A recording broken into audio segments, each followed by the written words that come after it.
আজি বিৱৰণ কৰিব তেখেতক অনুৰোধ জনাইছোঁ।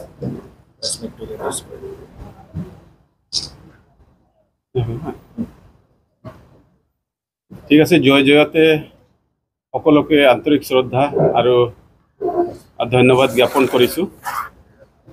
আজি কোকৰাঝাৰৰ এই চন্দ্ৰপাৰা স্থিত কনফাৰেন্স হলত আদিবাসী ৱেলফেয়াৰ এণ্ড ডেভেলপমেণ্ট কাউন্সিলৰ আহ্বানত বিভিন্ন আদিবাসী দল সংগঠন, সামাজিক সংগঠন, মহিলা সংগঠনক লৈ পেলাই আমি এক আলোচনাত মিলিত হৈছিলোঁ। আৰু আলোচনাৰ মূল বিষয়বস্তু হৈছিলে যে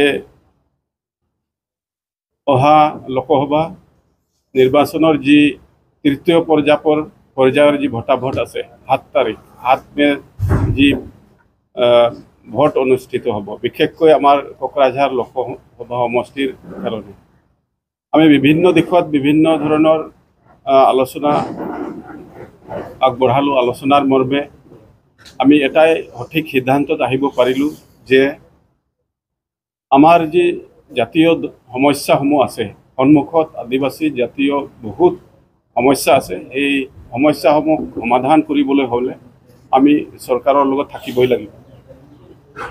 আৰু চৰকাৰৰ লগত থকা মানে যিহেতু NDA চৰকাৰ হয়, ইয়াত 3টা ৰাজনৈতিক দল একগোট হৈ পেলাই এজন প্ৰাৰ্থী নিক্ষেপ কৰিছে। আৰু তেখেত হ'ল জয়ন্ত বসুমতাৰী। তেখেত UPPLৰ এজন সদস্য মনোনীত প্ৰাৰ্থী হয়। তো আমাৰ সন্মুখত যি জাতীয় সমস্যাবিলাক আছে, এই জাতীয় সমস্যাসমূহ সমাধান কৰাৰ ক্ষেত্ৰতে আমি আজি এই সিদ্ধান্ত ল'ব লগা হ'ল।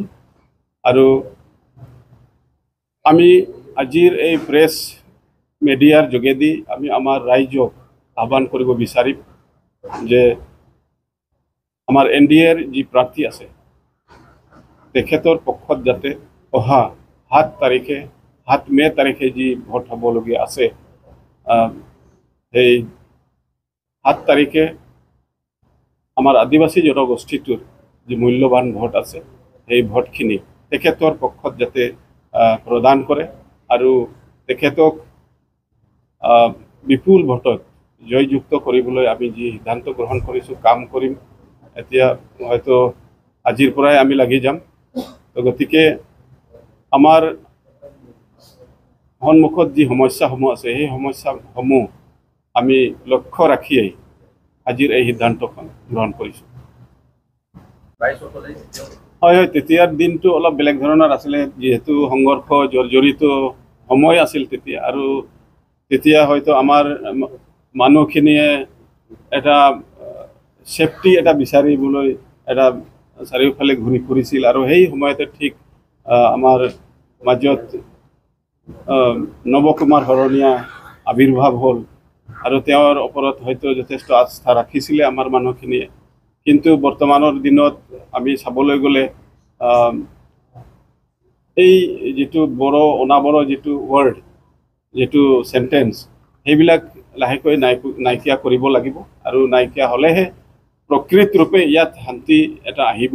আৰু নিশ্চয়কৈ হয়তো আমাৰ ভগৱানৰ এটা কৃপা, ভগৱানৰ এটা হয়তো চিন্তা যে এই শব্দখিনি থাকিলে হয়তো ভৱিষ্যতত এই অনাবড়ো এই শব্দটোৱে হয়তো সংঘাত ভৱিষ্যতত আনিব পাৰে। গতিকে আজিৰ দিনত হয়তো আমি তেখেতৰ যি প্ৰচেষ্টা কৰিছিল, যদিও আজি হয়তো তেখেতৰ নমিনেশ্যন কেঞ্চেল হৈছে, এইটো আমি গম পালোঁ। তো যিহেতু এতিয়া শৰণীয়াৰ ফেভাৰত যি ভোটবিলাক আছিল, সেইটো নিশ্চয়কৈ গভৰ্ণমেণ্ট ফেভাৰত আহিব বুলি আমি আশা ৰাখিছোঁ। আৰু যিহেতু আমাৰ AWDC আছে, AWDC হ'ল আমাৰ এটা জাতিৰ এটা পৰিচয়, জাতিৰ এটা সম্পত্তি হয়। আৰু এই AWDCৰ জৰিয়তে আমি অসমত আদিবাসীসকলে এটা পৰিচয় পাবলৈ সক্ষম হৈছোঁ। গতিকে নিশ্চয়কৈ আমাৰ জনসাধাৰণে আমি যি আহ্বান কৰিম সেই আহ্বানৰ প্ৰতি সঁহাৰি আগবঢ়াব আৰু গভৰ্ণমেণ্টৰ হৈ তেখেতসকলে কাম কৰিবলৈ আগবাঢ়িব।